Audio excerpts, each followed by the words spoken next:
There comes a point in life where you have to ask yourself, what happens if no one shows up? No applause, no support, no one to catch you when you fall. Can you still move forward? Can you still rise? That's the test life will eventually throw your way, not to punish you, but to reveal you. Because the truth is, if your strength depends on who's standing beside you, then it's not really your strength. It's borrowed, and anything borrowed can be taken back. We live in a world that glorifies connection, community, and partnership, and yes, those things matter. But there's another side, one people don't like to talk about. The side where it's just you. No crowd, no comfort, just silence. That's where the real you is built. Not in the noise, but in the stillness. That's where you learn how to carry your own weight, how to fight your own battles, how to light your own fire when everything around you goes cold. And it's not about pushing people away. It's not about turning bitter or becoming numb. It's about understanding that before you can stand with others, you have to be able to stand alone. That's not weakness. That's mastery. That's how you stop depending on the world for direction and start becoming the kind of person who creates their own. Strong enough to survive without needing anyone to rescue you. Strong enough to walk alone and still keep walking. Let's talk about what it really means to be strong. Not loud, not aggressive, not the type of strength that shows up in a gym mirror or a bank account. I'm talking about the kind of strength that doesn't shake when no one else shows up. The kind that still moves forward when the lights go out and the applause fades. That kind of strength is built on one thing: self-reliance. You see, too many people confuse connection with dependence. They think having a support system means leaning on it so hard that they forget how to stand on their own.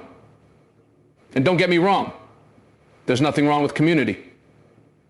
There's beauty in having people who lift you, walk with you, believe in you. But the danger comes when you start believing that you need them to survive. Because the moment you start depending on someone else for your motivation, your validation, your peace, that's the moment you give them power over your future. Self-reliance isn't about isolation. It's not about shutting people out. It's about knowing deep down that if everything falls away, every friendship, every relationship, every hand you used to hold, you can still build, you can still breathe, you can still thrive. Because the foundation isn't outside of you, it's in you. Think about this. What happens when life gets quiet? When no one's answering the phone, when the world turns its back or simply moves on? That's when most people panic. That's when they freeze. Because they've built their strength on external things, other people's approval, other people's encouragement, other people's presence. But real strength, it shows up in the absence, when it's just you in the silence, and you still choose to rise. There's a reason why some of the strongest individuals you'll ever meet are the ones who've walked alone, who've learned how to pick themselves up without anyone clapping for them, who've suffered in silence and used that suffering as fuel. That kind of strength doesn't crumble when someone walks away. It doesn't fold under pressure, because it was never built on someone else's back. It was built step by step, through failure, through doubt, through nights nobody saw and battles nobody knew about. Now, let me tell you what makes self-reliance powerful. It teaches you that you are enough, not in an arrogant way, not in a selfish way, but in a way that reminds you your peace is yours to protect. Your vision is yours to carry. Your identity is not up for debate, and your future doesn't depend on who chooses to believe in you. And here's the beautiful twist. When you stop needing others to carry you, you start showing up for others in a stronger way. You become someone they can lean on, not because you've got it all figured out, but because you've learned how to carry yourself first. You bring peace to the table because you no longer need someone else to bring it for you. The world will test you. That's not a possibility, it's a promise. People will come and go, support will rise and fall. And if you haven't built something solid inside, You'll keep breaking every time the wind changes. But if you've done the work, if you've looked yourself in the mirror on your worst day and still found a reason to keep going, then nothing, and I mean nothing, can take that away from you. So no, self-reliance isn't about being alone forever. It's about knowing that even if you are, you won't fall apart. It's about developing a foundation so deep, so steady, that when life shakes you, and it will, you're not looking around for someone to hold you up. You've already got what you need to stand. Let me leave you with this. Don't wait for the world to hand you strength. Build it yourself. Build it in the quiet. Build it in the pain. Build it in the shadows. So when the spotlight fades, you're still standing. Not because someone held you up, but because you learned how to walk on your own. You know, there's a kind of silence that people fear more than anything else. Not the noise of the world, the chatter, the distractions, the endless buzz of social media or conversation. No, what truly unsettles people is being alone with their own thoughts. Because in that solitude, there's no place to hide. The distractions fall away, the noise fades, and suddenly you're face to face with yourself, your fears, your doubts, your truth. And here's what I want you to understand. Solitude isn't a punishment. It's a gift. A moment carved out by life itself for you to see clearly what's been clouded by noise.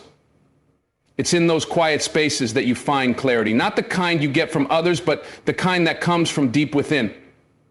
That kind of clarity reveals who you really are beneath the masks, the roles, the expectations. When you embrace solitude, you confront the parts of yourself that others don't see. You come face to face with your strength, yes, but also your vulnerabilities.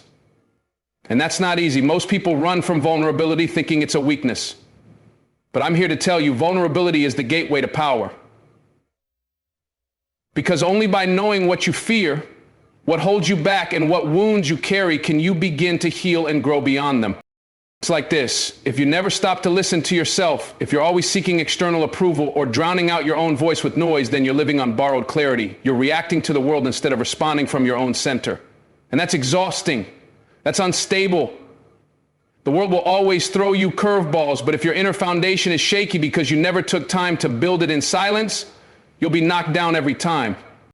Solitude gives you the space to rebuild, to lay down new foundations, stronger ones, rooted in your own values, your own vision. When you're alone, you stop playing the roles others expect of you. You stop trying to fit into boxes that don't suit you. You start listening to what your soul is actually saying. And here's the beautiful irony. When you truly embrace solitude, you don't end up lonely. You end up whole. Because you've filled yourself up. You've learned how to be your own companion, your own cheerleader, your own sanctuary. That's real freedom. That's real power. Most people think solitude means isolation. They fear it because it feels like abandonment or loneliness. But solitude is not abandonment, it's presence. It's presence with yourself.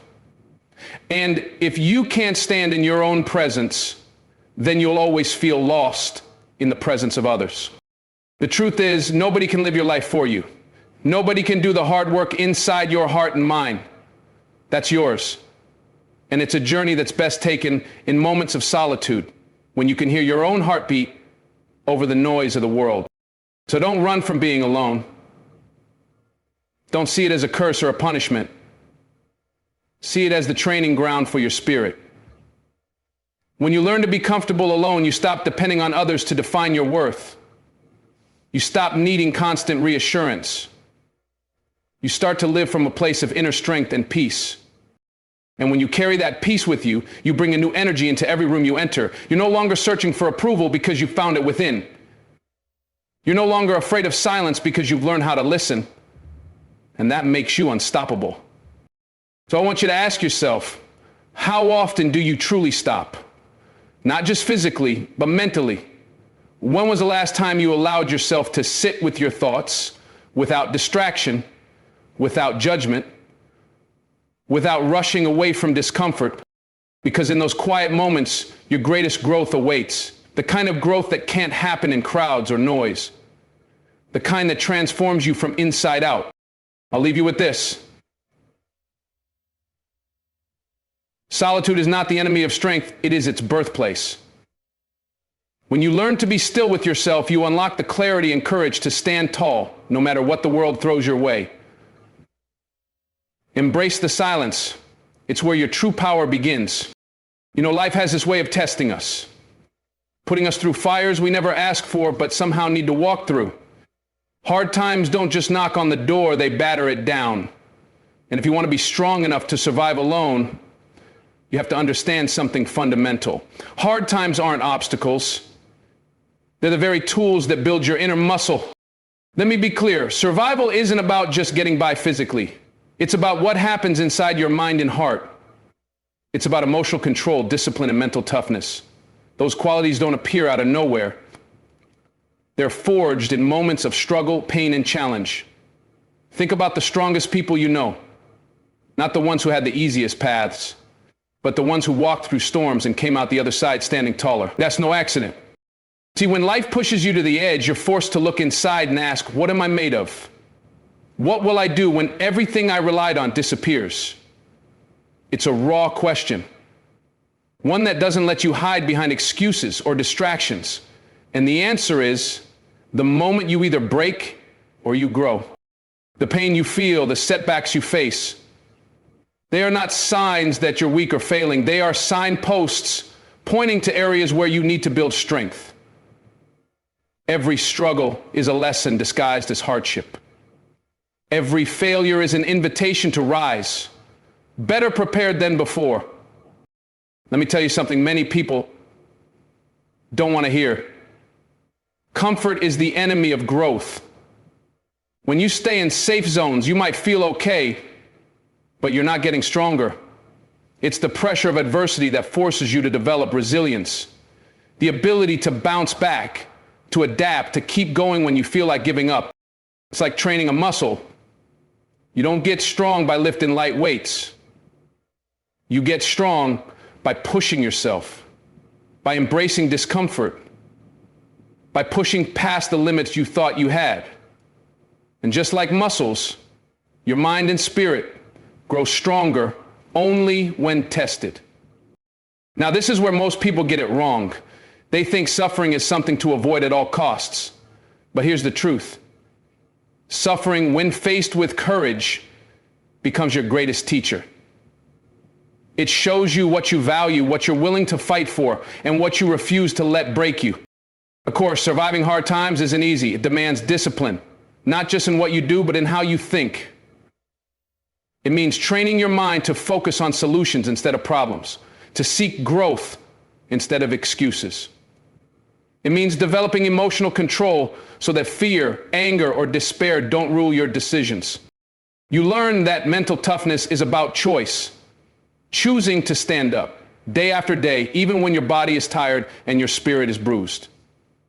It's about refusing to be a victim of circumstance and instead becoming the architect of your response. And here's something profound. When you master this, you become unshakable. You find a kind of peace in chaos because you know that no matter what happens outside, you have the strength inside. That strength isn't just survival. It's a quiet confidence that says, I can handle whatever comes my way. That's the mindset of someone who is truly strong enough to survive alone, not because they want to be isolated, but because they know they don't need to fear solitude, because their foundation is built on the hard-earned wisdom of having faced adversity head-on. I want you to remember this. The hardest chapters in your life aren't curses. They're opportunities. They're the forge where your character is molded and your spirit is tempered. And when you embrace that, when you lean into the struggle rather than run from it, you're no longer just surviving, you're becoming unstoppable. So the next time life tests you, don't flinch, don't back down. Look that challenge straight in the eye and say, this is what I need to grow. This is how I become strong. Because your survival isn't just about what you endure. It's about how you rise, time and time again. I'll leave you with this. Hard times don't break you, they make you. When you embrace struggle as the teacher it is, you unlock a power within that no one can take away. That power is the foundation of true, unshakable strength.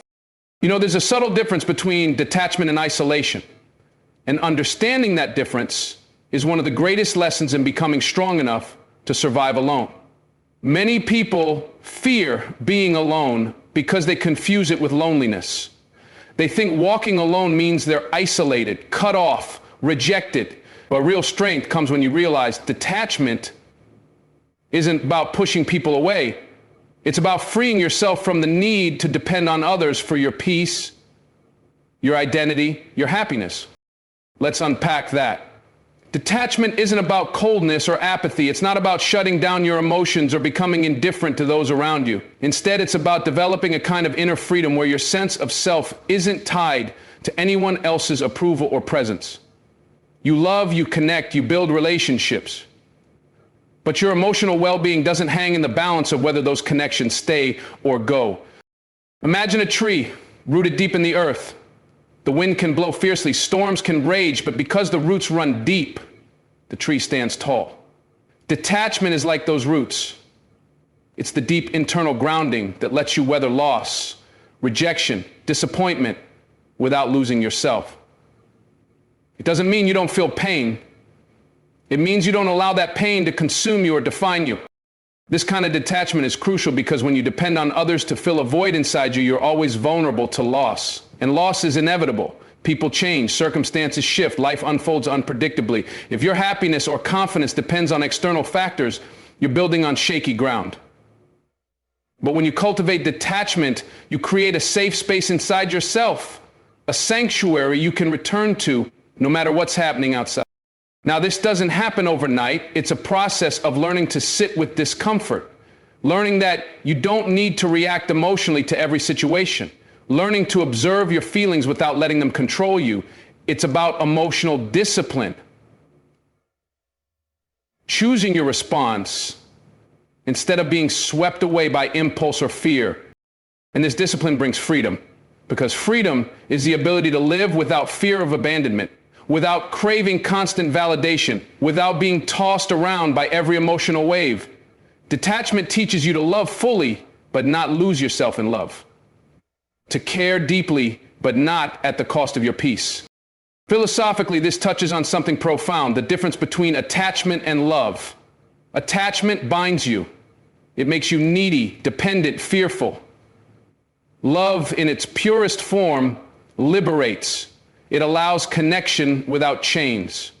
And that's a critical distinction when you're learning to be strong enough to survive alone. When you practice detachment, you're not closing doors, you're opening the right ones. Doors that lead to self-respect, autonomy, and inner calm. You're saying, I am whole, even if I stand alone. That mindset changes everything. It changes how you engage with the world, with relationships, with yourself. Here's the reality many avoid facing. The people who truly matter will stay because they see and respect your strength, not because you cling to them. And those who leave, they were never meant to define your journey. Detachment helps you accept that truth without bitterness or desperation. This freedom is powerful. It transforms loneliness from a curse into a choice to stand tall in your own light rather than shrink in someone else's shadow. And that choice is at the heart of surviving and thriving alone. So when you hear, make yourself strong enough to survive alone, don't think of it as a call to isolation. Think of it as a call to freedom. Freedom from dependency, freedom from fear, freedom to be your fullest self regardless of who walks with you or away from you. You build that freedom by practicing detachment. Not detachment from life, but detachment from the things and people that control your peace. It's a journey inward, one that asks you to claim ownership of your emotional world and refuse to be a victim to circumstance. And let me be clear, this is not easy. It requires courage. The courage to feel your emotions fully and still say, I will not be defined by them. It requires patience. The patience to sit in discomfort and grow from it. And it requires wisdom. The wisdom to know when to hold on and when to let go. But when you cultivate this kind of detachment, you become unshakable. You become a force of nature. You become someone who doesn't just survive alone, you thrive alone. So I want you to remember this. Detachment isn't isolation, it's liberation. It's the secret strength that frees you to love, to live, and to stand tall no matter what the world throws your way. When you learn to let go of what controls you, you find the power to control your own destiny. As we come to the close of this conversation, remember this. True strength is not about never needing anyone. It's about never being dependent on anyone for your sense of worth or peace. To be strong enough to survive alone means to build a foundation inside yourself, so solid that storms don't shake you and silence doesn't scare you. It means embracing solitude, facing hardship head on, and mastering the art of detachment, not as loneliness, but as liberation. When you cultivate these inner muscles, you don't just survive, you thrive. So take these truths, carry them with you.